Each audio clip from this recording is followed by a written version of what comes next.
Yo, what's up guys, Grimly here. This is a gameplay commentary and I was very impressed with this game. I thought I made a lot of good decisions. So I'm going to be explaining all my decisions, why I made them, and also teaching you how to make better decisions in your games. And so let's get right into it. Yo, Grimly from the future here. So this is a long video. It's got a lot of information in it and I highly recommend playing on 1.5 or 2 times speed and just slowing down or pausing when hard decisions are made. That way you can get more out of this video instead of it just being a very long, boring video. Thanks, enjoy. Starting off, we have Orn's Forge, which is a portal I'm pretty comfortable in, since I'm quite comfortable with using almost any Orn item, depending on the situation. So starting off with Renekton here, it's a good unit to start off with. And we get dropped from an orb, 3 2-cost units. We get Warwick, Zed, and Teemo. Now, Warwick, Zed, and Teemo don't really go together. None of them really fit on the same board, so I just separate them on my bench to start organizing and thinking about what I want to do.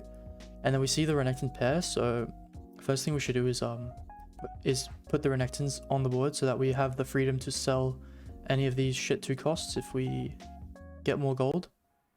So we actually get dropped another orb here with 3 cost unit, and it's Karma. So we don't really have Irelia or Taric or Soraka, so we don't really have this setup to play Karma in the early game, which is why I decided to sell Karma and also sell the rest of my bench, since none of my bench really fits together to make a board, and that way we can actually make 10 really early. So in my opinion, when you have an econ opener giving you extra econ than all the other players, since you're down items, it's a good idea to make 10 gold as soon as you can so that you're up in economy even more.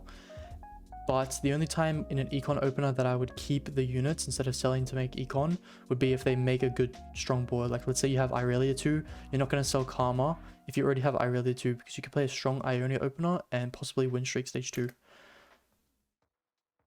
So we go ahead and sell our entire bench, pick up this glove. And then our shop's pretty bad. We don't see any more pairs in the shop, and we also don't get Renekton 2. So what I decided to do here is sell 1 Renekton because I think it's possible for us to get 6 gold here, which would put us at 20. So we get 6 gold, we're at 20, and we're very far ahead of the lobby. And so this tech is you put the Renekton on the top left hex, and he can actually solo the 1/4 minions. So I end up getting 3 gold here and an item component. I have seen in the past that you can only get, sometimes you only get 1 item component and the rest gold. So that's why I did this Renekton strat, because I may have gotten 6 gold. And so we just buy the shop because why not? It's not like we lose econ for it. And so my options here, Soraka is bad because I have a glove and a bow.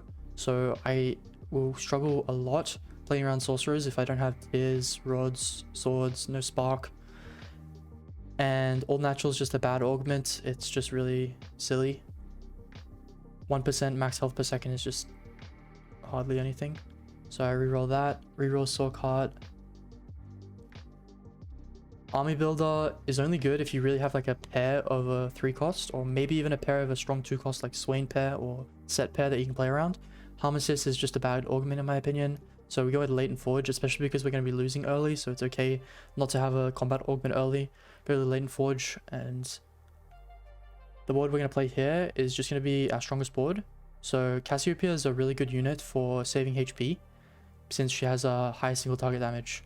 So we're going to end up playing Cassiopeia and putting in 2 Bruiser as well to get a little bit more HP in the front line. And let me just go back a second. So what happened here was I'm level 3, right?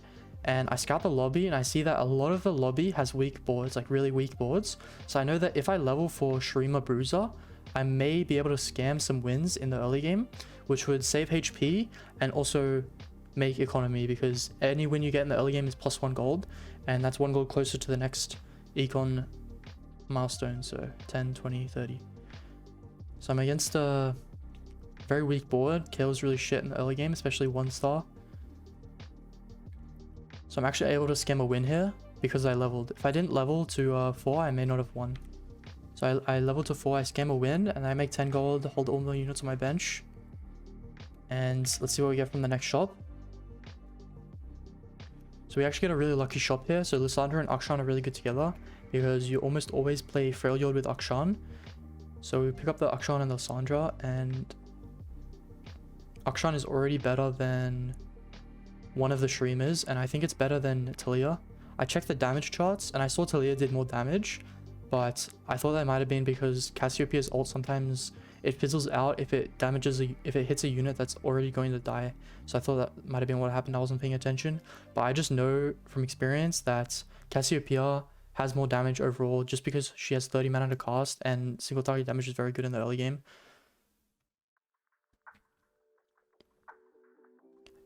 And also what I'm doing here is I'm taking out the streamers and putting them back in, because the strongest unit for Shurima, the strongest unit is the one that ascends, and you can determine which unit is the strongest by which has the most items. But if they don't have any items, or if they have the same amount of items, it's which unit was last placed on the board.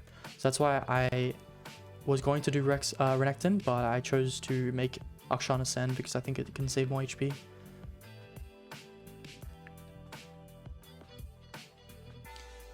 And we get a free win here, so we don't have to slam any items. I'm not a fan of slamming Last Whisper since I want to play Freljord anyway, and Bow and Glove could make better items like Runan's IE for Akshan. So we're just chilling here, and let's see what we get in the next shop.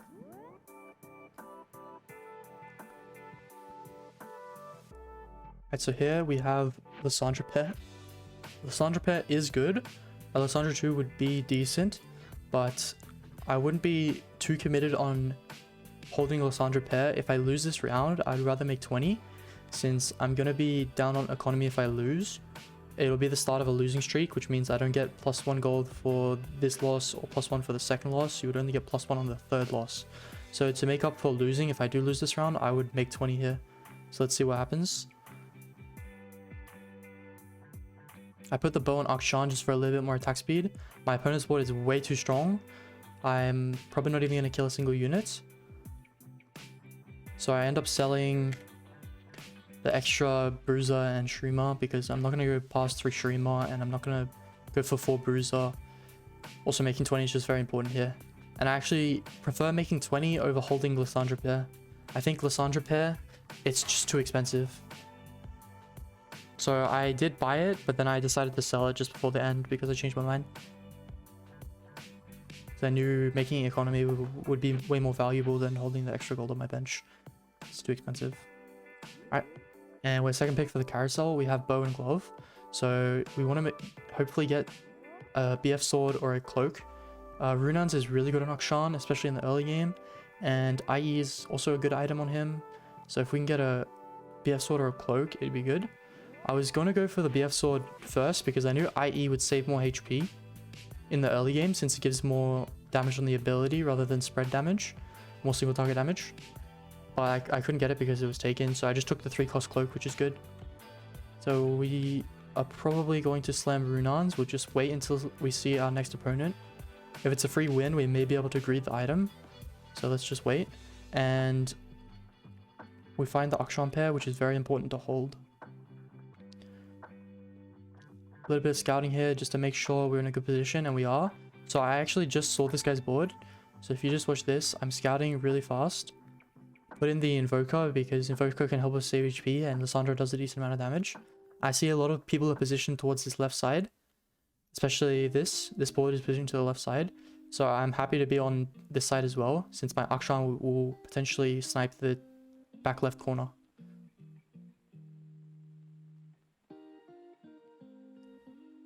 So here I have good focus fire. All of my units are attacking the set, which helps me take it down as fast as possible.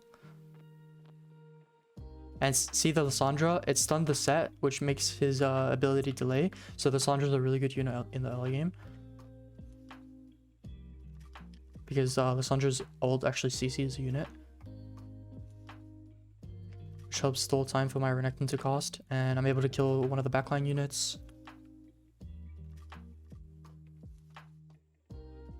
Unfortunately, my Akshan gets ulted by set, so the CC is preventing me from winning.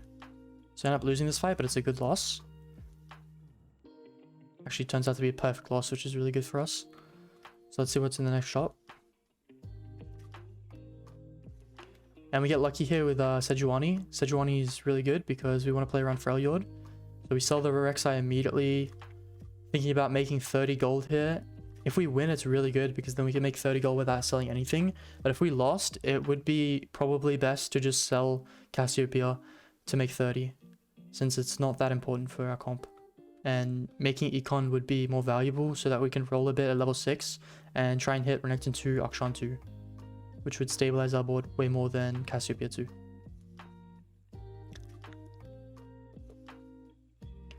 And so this positioning is really good. So I have my Cassiopeia behind my Lissandra, which will make it so that it's guaranteed for my Lissandra and Cassiopeia to attack the same unit, which they do. They both attack the Taric, and my Sejuani and Renekton attacking the Taric, and my Runans from Akshan is hitting the Taric.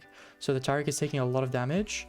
I'm able to put in a lot of damage before the shield, and after the shield I'm able to kill the Taric. So the Taric is dead after one cast. And my Akshan almost finishes his Akshan, but I'm able to win this fight because of good positioning. Just making 30 here. And let's see what the next shop is.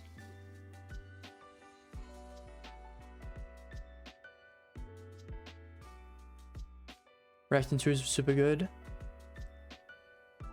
We're at 37 gold, which is a good amount to have, because if we get dropped a silver orb, it could be 3 gold for us to make 40. And there's a lot of good items we could get here. Any tank item would be good. BF sword is obviously really good. End up getting 6 gold. I hold the Soraka since I might be playing around Targon later. And we get lucky with 10 gold. The rod is a little uncomfortable, but it could be something later. And we actually get the chain as well. So from this spot, it's hard to say what to slam. I was heavily considering slamming Locket if it meant that it would win me the fight, because Locket's actually not a bad item. Locket is not a terrible item, and especially because it scales well into the late game when you have a lot of resistances, and it also scales with Targon very well. So I was very happy to slam Locket and use up the rod so that I could prioritize Akshan items later. But I was going to wait until I saw my opponent. If it was a really easy board, then I wouldn't have slammed. And I actually level here because I found the Ashe, and Ashe is a really big addition to our board. It gives us 3 Freljord, which is a very strong ability. Mana reaves the entire enemy board, and it gives us Deadeye, which is also really good. So we level for Ashe because I scouted the lobby, and it looked like if I leveled for Ashe, I may have been able to win some fights that I wouldn't have otherwise. And this guy's board's quite weak actually, so we're able to win here. Especially because we have Freljord to shred his Bastion's resistances. And we can't make 40 here, but that's okay. 30 is more than enough econ at this point of the game. And so let's go into our 3-2 augment choices. Alright, so these are some really high roll good choices. Social distancing is really good if we play 4 Deadeye, since all of our Deadeye units will do so much extra damage on the Deadeye procs. But Freljord Heart is probably better if we're not playing around 4 Deadeye, since we would benefit more from the extra stun, especially at this point in the game, when we could scam a lot of wins based on the extra stun rather than the social distancing, which scales a lot later. Social distancing scales a lot more when you have 2-star Deadeyes. So maybe if I had Ashe 2 here, or like a Jin 2 somehow, I may have played social distancing.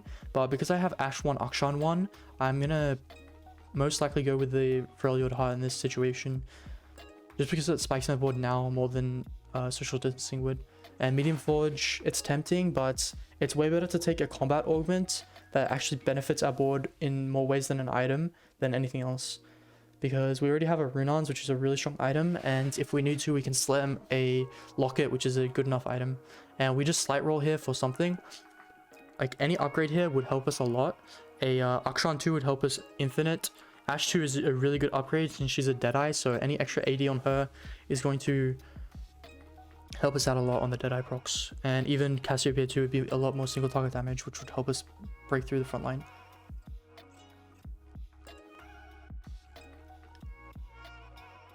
So we're able to win here. And we can't make 40. Holding Azir just in case I play around Azir, especially because I have the rod. I could go Gwynsu's Azir instead of this Cassiopeia. But I actually think Cassiopeia is stronger now than the 4 cost. Even though Cassiopeia is a 1-star 1 cost, it's better than Azir because Azir with no items doesn't do a lot of damage. It doesn't give us any extra trait, and Cassiopeia gives us Invoker, which is actually really good for our board. And plus Cassiopeia gives healing debuff as well. So we can't really make 40 here. Let's see the next shop.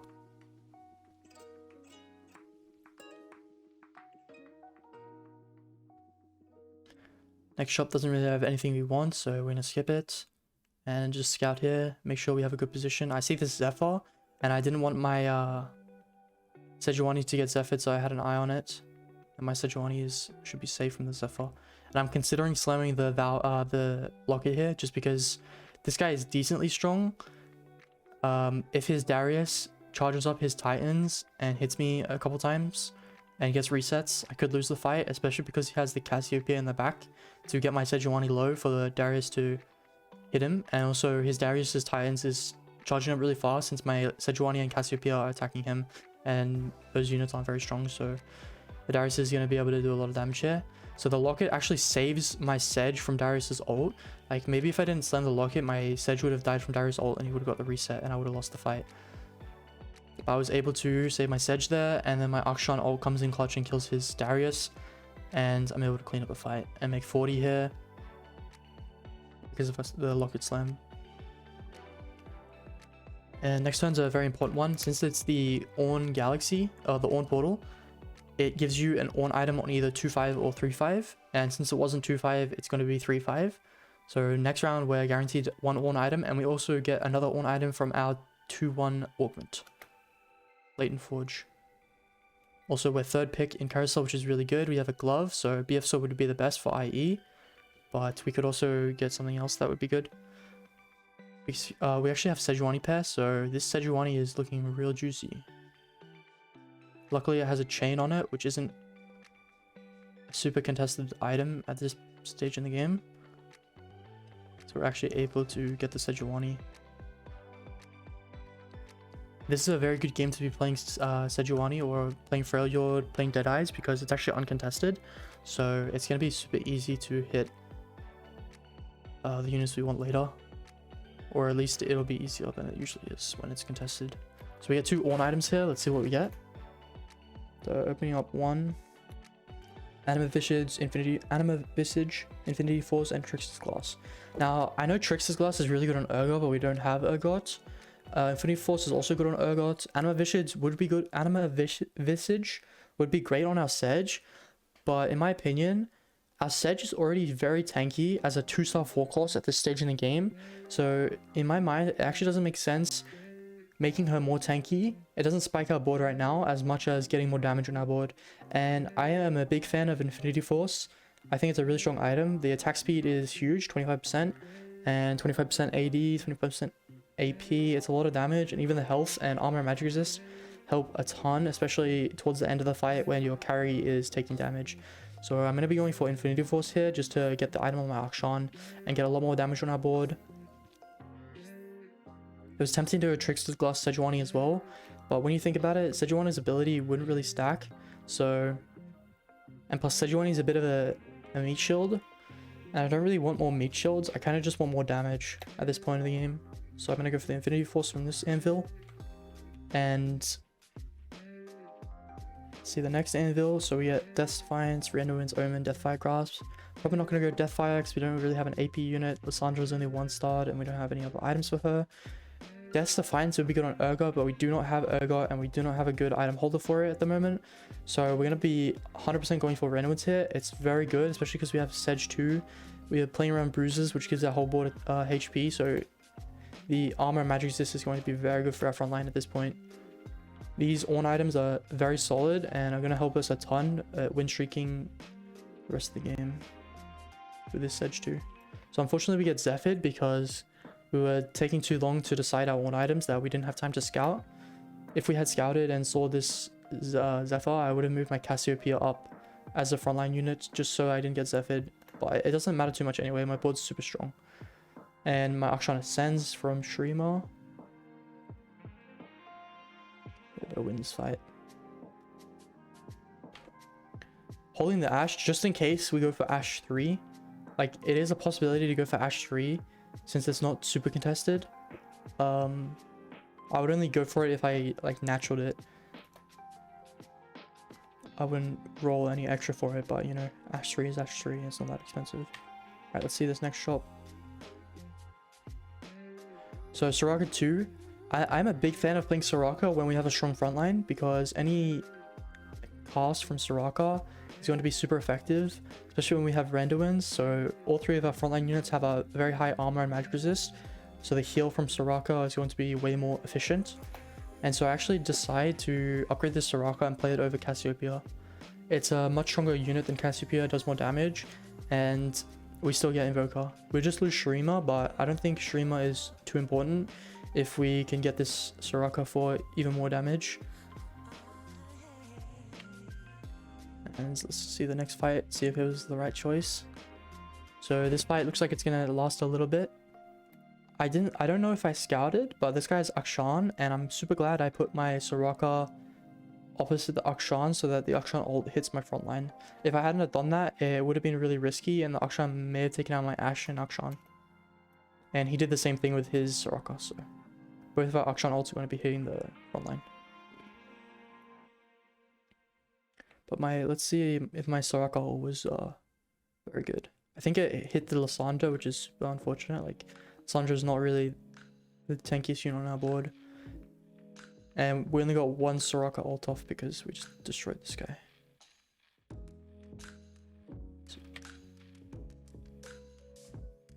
And the next shop has nothing we really want. I don't think we're ever pivoting towards Zeri here. We haven't checked our zones, so it could be bad. And also we just have too much setup for Akshan. With the Runans is really for Akshan. And the Soraka is really good for playing around Aphelios later for Targon. I'm a huge fan of playing around 3 Targon in the late game. I think the shields are immense. Especially when you get Shen and potentially Senna. Which will teaser, we might see later. Alright, let's see our items here. So immediately I saw the belt and I was thinking maybe redemption for our Sejuani, but then I remembered that we already have the chain on her. And I think Protector's Vow is probably Sejuani's best item, just because her ability, it chills enemy units, and when you chill enemy units, it makes them take a lot longer to cast their ults, since their auto attacks charge mana. So, and it also gives her an extra shield, which will scale with Targon later. We slight roll here, just to see if we can find a good unit to add to our board, and we actually found this Aphelios, which is really good. And I'm just deciding whether or not to play around this Azir, and since we already have a Soraka 2, I don't really want to play around Guinsoo's Azir as a duo carry because we have Soraka 2, so we should probably just play around the Guinsoo's Aphelios instead so that we can benefit off Targon, which is even better when we have so much armor and magic resist on our front line and when we also have the Locket on our front line. So we're going to be playing Aphelios and Soraka here instead of Azir and Jarvan. It means we don't play around Shurima, but I think that's perfectly fine. And for the items here, Guardbreaker is an option as a damage amplifier. It's actually the only damage amplifier option we have, and I think damage amplifier items are really good, especially when we have high AD, and our Akshan is getting 25 AD from Infinity Force and 20 AD from Runan, so that's a decent amount. And also Guardbreaker is really good with Runans, because if the Runan's bullet hits a Guardbreaker, hits a shielded unit, it's going to proc Guardbreaker, and a lot of units this set shield, so we're getting a Guardbreaker value a lot, so I end up going for Guardbreaker on Akshan. I scout a little bit, see some Tariks and Shens. Guardbreaker Akshan, Ginsu's is Aphelios' best item, and Vow is the best one for Sedge, so these items are super good for this spot. And this guy, he just spiked his board with Poppy 4, and he's very low HP, so his board's really strong. We might not win this just because his Poppy has so much healing and we actually do not have any anti-heal. But our Aphelios is actually a beast and we're able to kill this Poppy thanks to our Guardbreaker and Ginsu's. So you can just see Akshan does so much damage with 3 items. It's basically a 4-cost unit. This unit is very strong with the right setup, especially with Freljord, and especially with 4 Freljord because stuns the whole board, which helps his ult just melt things before they can cast their abilities. Alright, see these options here for 4-2. So Targon Heart, it gives us 20% more shielding, and 30% if we go for 4 Targon. But honestly, I think if we already have so much shielding, getting extra shielding doesn't really help us that much. We would want either items or damage. So let's just see if we can get a better option. It's never going to be magic wand since we're playing around AD units. So we're going to reroll the magic wand first. And we see suppressing fire. Suppressing fire is probably the best augment to take in this spot, just because we have Gwinsus on Philio, so slowing down the fight as much as possible helps us. And we also are playing around Akshan, so slowing down the fight helps Akshan be able to ult multiple times. And also suppressing fire is just so much damage reduction. 35% reduced damage for 8 seconds. It's actually quite an OP augment. They probably should nerf it down to 6 seconds. 8 seconds is way too long. So we're going to be going for suppressing fire here. Job well done was tempting, but we already have such good items that it doesn't really feel like we need more items. We could try and just get maybe like 1 damage item on Aphelios and 1 tank item on Sejuani and we'll be done. And that would probably happen by Raptors anyway. So we reroll see parting gifts, which is really bad. And we just take the suppressing fire. It also gives us the Deadeye units, which is nice because we get this Jhin. And if you notice, we're 3 out of 4 Deadeye. So, and we already have upgraded Ashe, upgraded Akshan, so our units have a good amount of AD. And if we can level for 4 Deadeye here, we definitely should, just because we're streaking so much with a very high win streak, that if we can continue this streak, we'll make a lot of gold. So by leveling to play 4 Deadeye here, we're able to possibly continue our streak and make back all the gold we spent to level. Now this guy is pretty strong. He has Ionian Spat, Aphelios 2, set 2 in the front line. He has DFG Karma, which is a good item on her. He has a Lux 2. He has pretty good augments. So yeah, this guy's strong, but thankfully he doesn't have any armor shred, so his Aphelios is kind of useless. And my Sejuani is tanking like a beast with all the extra armor matrices from random wins, and my Deadeyes are just doing so much damage over the fight, so we're able to win here. It's probably a 4 Deadeye diff, just because the extra damage from Jhin helps us kill units so quickly. Continuing our streak here, let's see the next shot. Nothing we really want. We can hold the Jhin pair, because Jhin 2 would be good at this point. Eventually we want to play Urgot over this Jhin. And we just do some positioning here. I believe I saw that Ahri. This Ahri is really annoying, and also I saw the Eternal Winter on this side. So I don't really mind my Akshan hitting the Eternal Winter. I just really don't want my Aphelios to hit the Eternal Winter because he has Gwinsus, so the Gwinsus are going to charge up a lot slower. So we end up swapping Akshan and Aphelios here, just so that if I fight that guy with the Ahri, I'd be able to dodge the Eternal Winter and possibly snipe his Ahri with my Akshan. But we don't, and we just fight this guy. This guy's pretty weak. My board is super strong, so I believe I'm about to win this. Yep.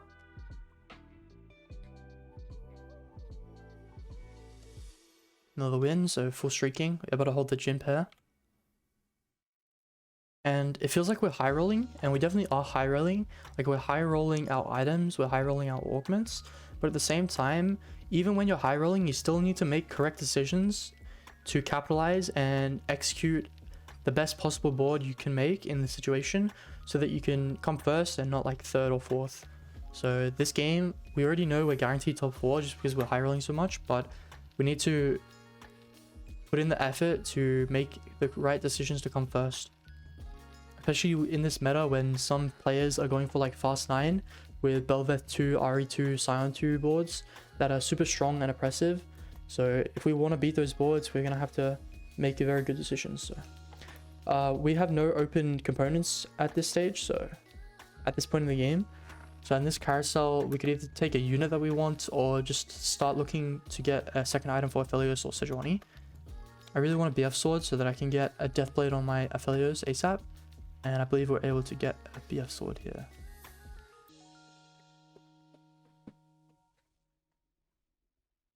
Yeah, we're getting the BF sword as last pick, which is super good. Half a good item for Aphelios.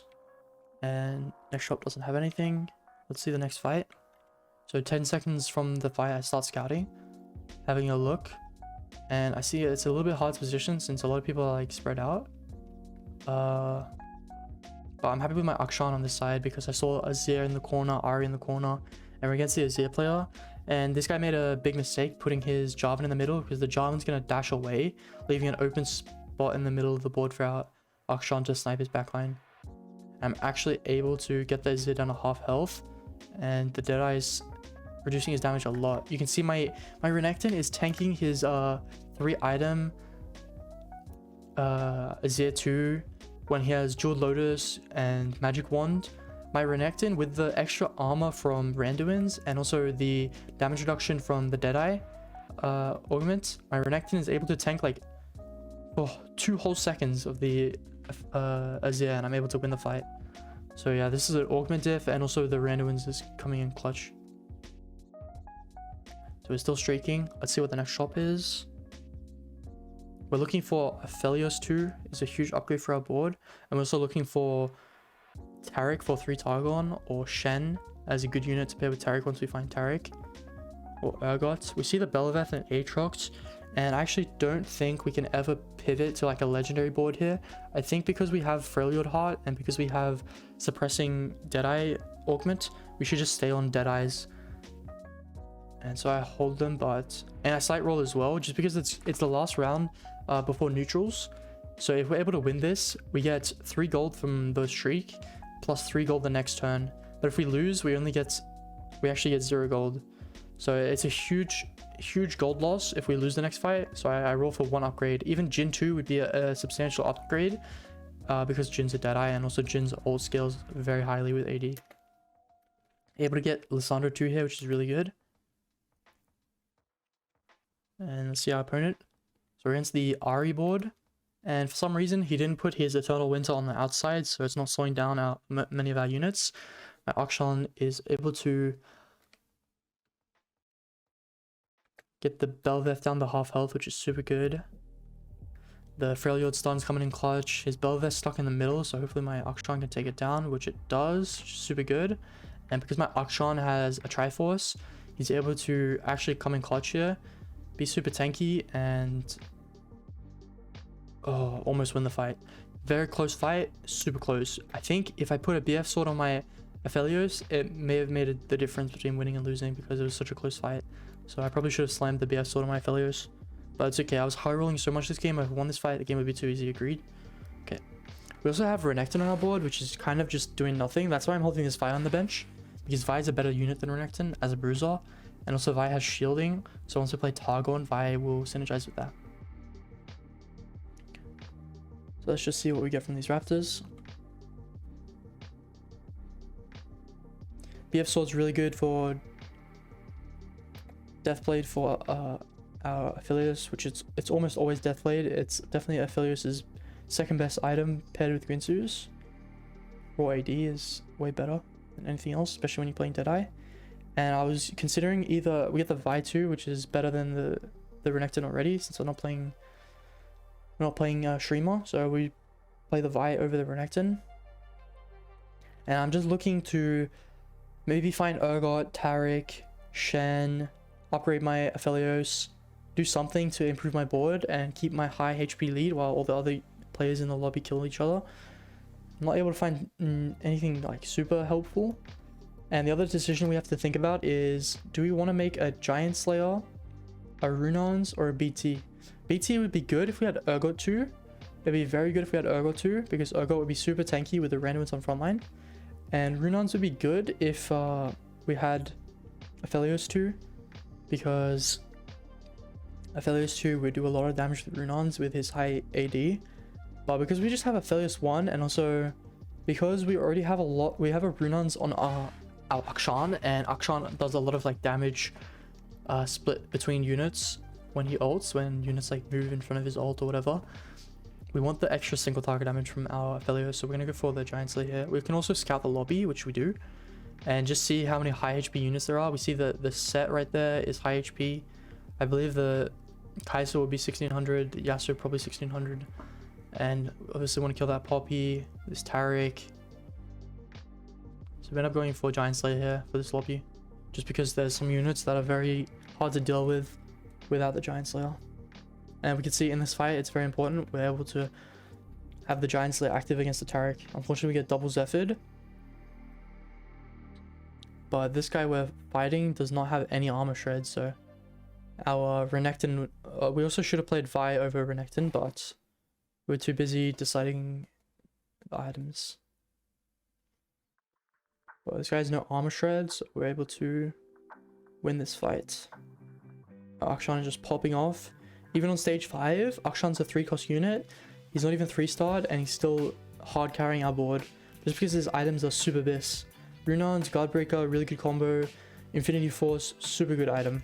It's basically like half a Deathblade in terms of the AD it gives and AP, since his old skills with AP as well.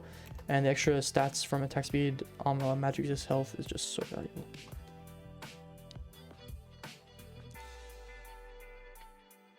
So we play the Vi over the Renekton.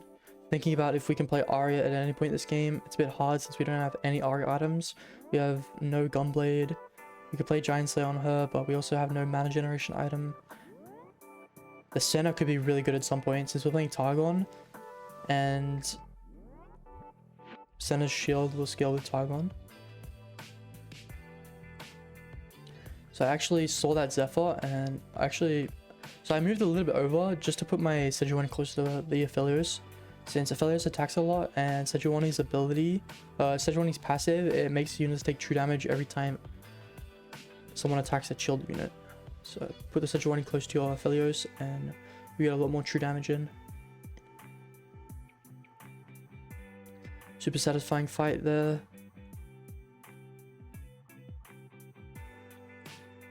So guaranteed top 4, everyone's super low HP. We just need to think about if we should save up to go level 9. We still have Aphelios 1, so we could either roll at level 8 for Aphelios 2, or just save up to go level 9 and see if we could play around like legendary units, maybe a Scion 2. Senna 2, Scion 2. Try and get Shen 2 would be really good. We haven't seen a single Shen at this point though. I'm also happy to not roll too hard for this Aphelios 2. Just because we have so much HP and the Akshan is giving us plenty of damage to win fights. Super weird bug here where sometimes if you scout too fast, you can't see any health bars, which is really annoying, but this guy's board is like super capped.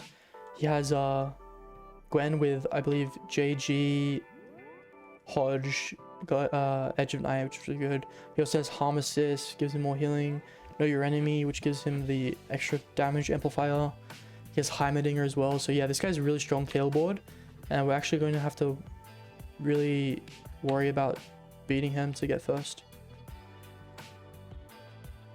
So we're going to carousel here.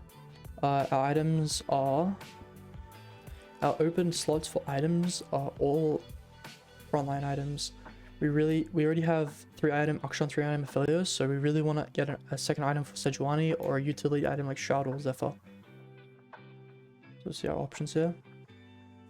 We're last pick, so we're gonna not have a lot of options. Let's go back. So of course we would take Shroud if we could. But I believe all the Shrouds get taken. Yeah, all the Shrouds are taken at this point. We don't want a JG, we don't have a good unit for it. QSS isn't that valuable as a standalone item, and it's not even that good on tanks. So we actually go for a Hodge here, just because I know Hodge would be good on Urgot if we found it. And I also don't really want to take the QSS Urgot just for Urgot. We're probably going to find Urgot at some point anyway. And I'd rather get the Hodge as a good item for Urgot once we do find him. So pick up Hodge. Still no Urgot. We find the Taric and we slight roll. We find Shen, but they're still 1-starred. Scion is definitely better than Vi. If he ults once, it's huge CC. And he also has 2 lies, so he basically has double health. So play Scion over Vi. We stay above 50 gold. Sell the Ahri. It's just too uncomfortable to play it without any Ahri items. Put the Hodge on the Jhin just because we're selling Jhin for Urgot once we find Urgot. And we potentially could start bleeding out here. Luckily our opponent is still on Lux 1 somehow. But his board is quite strong. So we're probably losing this.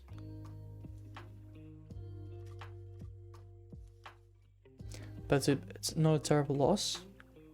And we roll a little bit after this, and we luckily get those 2, stay above 50 gold, which helps us getting 9 whenever we want to.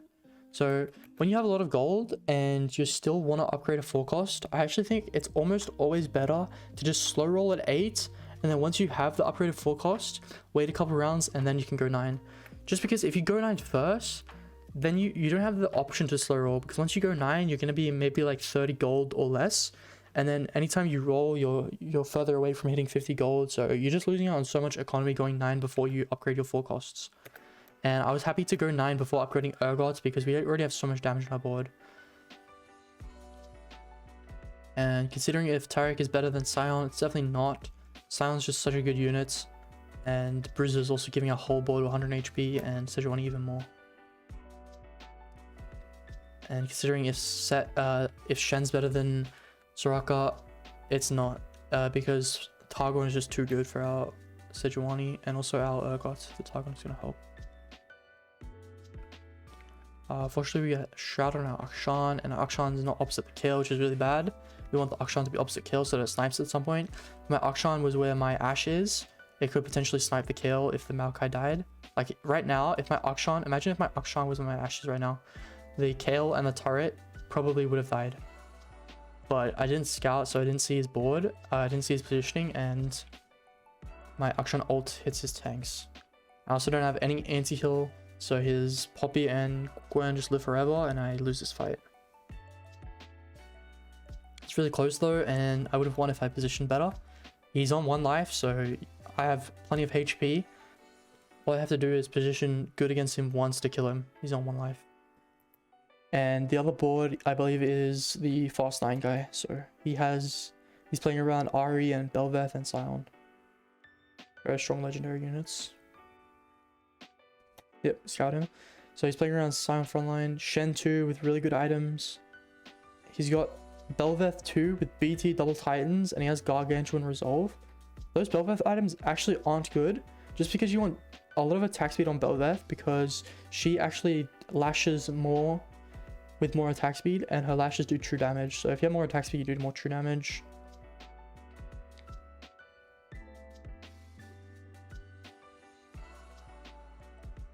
Let's see our options. So we get dropped some gold, and let's see our anvil.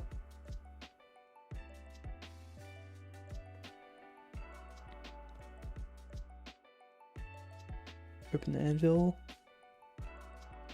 Sure what we're waiting for. Oh, I think I'm waiting closer towards the fight, just because if the anvil has something like a Zephyr or a Shroud in it, which it does, it has Shroud, which is a really good item, we want to give our opponent less time to notice that we have Shroud, so that we can surprise them with it. And I could have moved my Soraka over 1 just to be able to Shroud a little bit more. I considered it, but I ended up not for some reason. I could have left my Soraka here, but I moved it back. If I left my Soraka there, I would have shrouded more units. But I think I wanted my Akshan here. Yeah, my Akshan's here, because I thought he was going to have his Kale in the top left corner, but I think he changed last moment to trick me. So he definitely tricked me with changing his Kale last moment. My Akshan should be with my Ashes. And I put the Shroud on Scion just for more HP. Shroud gives 250 HP, which is quite a lot. I'm able to Shroud his Gwen, which is nice. Shroud his Poppy helps me out a little bit. But yeah, my Akshan is on the wrong side, so his Poppy just eats my whole Akshan ult, and we're going to lose the fight because of it. Luckily, it's not a terrible loss. But we need to position better. We need our Akshan on the opposite side to his Kale. And the other guy also won against his board, but it was a ghost. Alright, so how close are we to level 9? We are 60 gold away. We were 24 out of 84, and we had 90 gold. So we would go level 9 and have 30 gold to spare. And we're not 1 life yet, so we could potentially save our econ a little bit, just in case there's like 3 or 4 more rounds in the game. So we go level 9 to play. Okay, so I dropped out of 4 Freljord just because in the super late game, I don't think 4 Freljord is that strong. 3 Freljord is definitely very strong because it shrouds every unit, but 1.5 seconds stun, it's not too significant, and I would actually prefer a tankier frontline than a 1.5 second stun. Just to store more time for my Aphelios to charge up his Guinsus even more. So I level to play Shen and Taric over Lissandra. That way I can get Bastion in as well to make my Shen and Taric even tankier. And get the extra Targon in.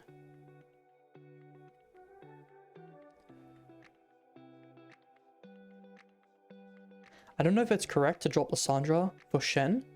So if I played Lissandra, I wouldn't have had Bastion. But I would have had for Freljord. The other thing to note is Shen, once I 2-star him, his ability is very strong. And his ability is a shield. And we have 3 Targon, so his ability shield is going to be very good. I think that's why it's better, is because you're able to scale Shen's shield with Targon. And we roll here, trying to get Shen 2, Taric 2, and Urgot 2. We find Sion 2, and I wasn't planning on playing Sion, because I wanted to play this board. Like, obviously my center's in a weird spot. I wanted to play this, 4 Deadeye, 3 Freljord, 3 Targon, but with Senna, because she scales with shields. She's a shielding unit, so she scales with Targon. But since we got Sion 2, we have to fit it somehow. It's just too strong of a unit. And I end up putting it over the Urgot. Just because there's only an Urgot 1, and also 4 Deadeye is kind of fake late game. We're playing Deadeye for a little bit more damage, and the damage from Deadeye isn't too significant late game. Sion 2 is definitely way better than the extra damage from 4 Deadeye.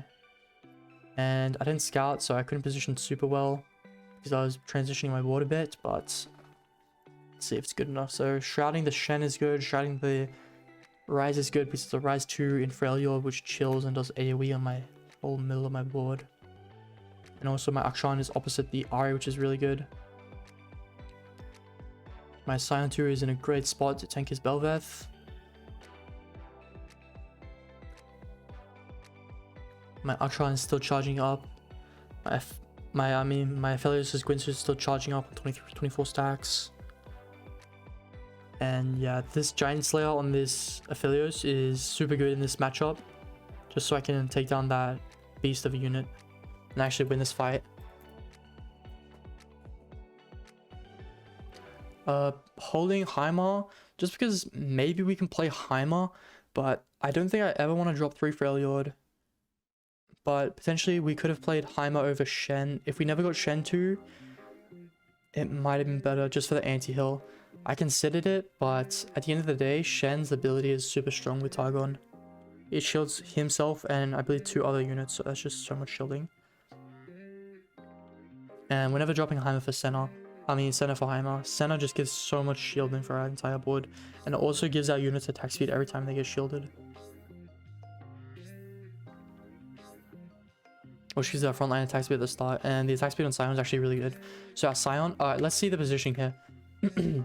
So this is an important fight. If we kill him, he dies. This is a very important fight. So I actually put my Soraka up the front, just so the Soraka can get more armor matches from randoms, but I decided against it just because this Kale and Gwen do AoE on the front. So I don't really want my Soraka taking all that extra damage just for the armor match resist. He has Shred anyway. And I want my Akshan to be opposite his Kale at all costs. And I also really want my Aphelios to be opposite the Kale as well, just because if my Aphelios is the last unit that the Kale hits, the Aphelios is going to do a lot of damage with all his Guinsu stacks. So I can see he still has his turret on right side, so he's probably trying to bait me to put the to think he has Kale on that side, but I know he's probably going to put the Kale behind the turret and behind his Poppy. So I'm just watching him and waiting, and I'm pretending that I'm positioning on this side. But I actually Shroud and I actually swap sides. Yep, I see him swap his Kale and I swap sides as well. His Shroud hits my Senna, which is unfortunate because my Senna's ability is really impactful. If I had to put my Senna over next to my between my Akshan and Aphelios, like it would have been better. Maybe even like behind my Aphelios, so Aphelios gets the shield, but it's not that important. Just so that my Senna isn't shrouded. Sion's able to go deep in the backline there. Unfortunately, he rolled Radiant Gunblade, which is a lot of healing. And I do not have any healing cuts. I'm actually doing a lot of damage here. And my plan is working. where my Aphelios is the last unit on the board. So Aphelios is the last unit, he's able to clutch up and kill that Kale. So I beat his ghost. Yeah, I said that he died if I won, but I didn't know I was fighting his ghost. So I fought his ghost and he killed it. He beat off the Belvet 2 with bad item, guys. And just looking here, we have a cloak on our bench. So if we can get a belt, it's a Zephyr. And a Zephyr would be super good because if we can Zephyr his Kale, he's going to lose so much damage because the Gwinsus would not be charging up in the first however many seconds it is in the fight. So take Zephyr here. And we're rolling for Shen 2, Tarek 2. If we get Tarek 2, it's the icing on the cake. But we do not find Tarek 2.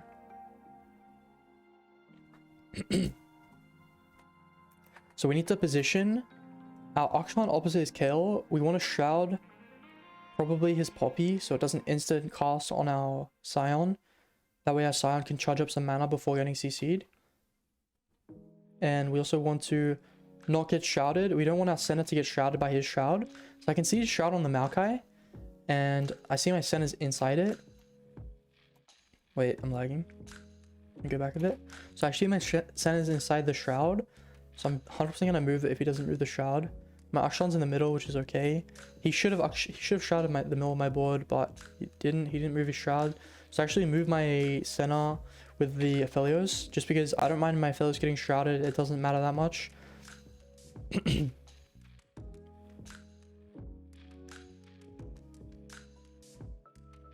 And my Senna not getting shrouded is too important. And it also means that if he put his Kale in this corner, then I can put this Zephyr on Senna, which I do.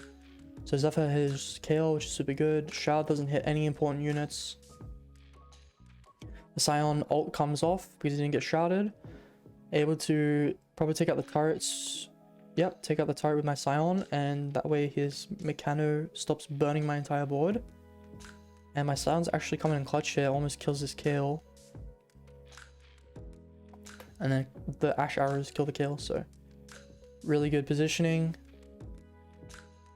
Able to take down his super strong 4 Slayer, 3 item Gwen, Kale board. Just look how much damage he tanked and I was still able to beat him.